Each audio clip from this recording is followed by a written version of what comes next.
And I got to do a little bit of a workout here. We have Rich Thaw from Core Excellence joining us to kickstart our weight loss. Leah is here as well to show us some demonstrations. You brought along some bands here. I did. These are great workouts even before or after you do your normal workout and your strength training. Yeah, so let's start with our first one. It's a jump squat. Exactly. A jump squat. So jump squat, the regression what you should master initially is simply a squat. So being able to sit almost like in a chair, right? And the jump squat is a jumping version of that. So you're gonna jump straight up and land super soft as if like a ninja is landing. Oh, a ninja. There you go. So nice and soft. So you are absorbing and using those butts to absorb a little bit. Very nice. Okay, there's the jump squat. Let's move on to number 2. Mini band, side step, and push-up. Leah, don't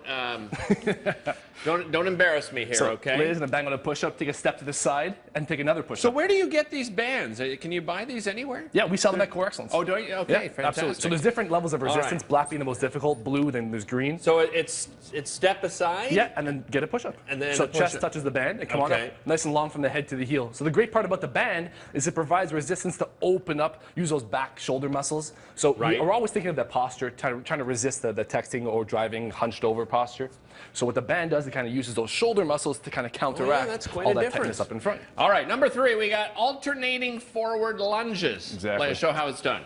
There you go. So taking a step forward with the heel, landing nice and soft just like you're a ninja, and pushing the ground away through the heel of the shoe. Okay. Right, that way you're using the heel. The more you use the heel, the more butt you feel. Now, why the hands behind the head in this exercise? Just to be able to see if you're using your back too much, so it's a little cue to lock those ribs down, keep it nice and tight in that core. All right, next one is mini band bend over row. Right, so I just talked to you about the importance of kind of balance from front to back. Right. So we are balancing. Ideally, we do 2 to 1 pull to push, more pulls than pushes. So this is bent squatting, over. a little bit of a squat going on here. Getting your dress shirt facing the ground, nice and long from your head to your butt, and you're pulling only that arm. Go ahead. Pull the arm. Okay. Right. And think of pulling that shoulder blade into your back pocket. So you don't really feel this up in your trap. You feel it all like the mid-back. There you go. That's a hell of a lot better. Perfect.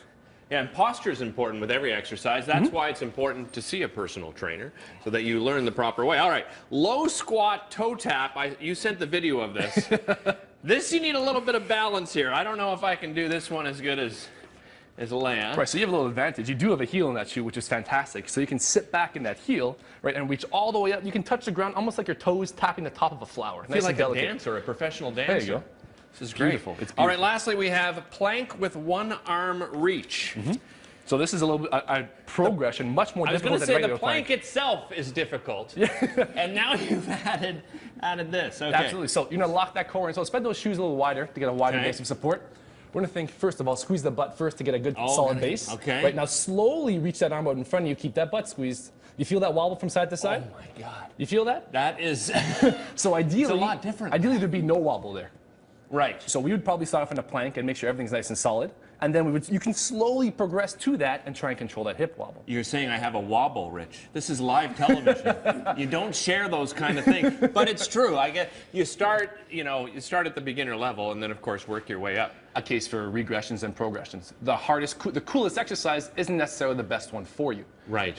At the top, when I was introducing you, I mentioned this is great exercises before a workout and after a workout. Absolutely. Even you can use this as a cool down. Yeah, you even use this as a warm up to make sure everything's working properly. So like I said, this is a good thing to look out for. In the plank, it's kind of if you're using a mirror, if you can just very, very bodily aware. If your hips are moving side to side, you kind of know, okay, maybe I shouldn't go as crazy in the workout today. My body's not really there yet.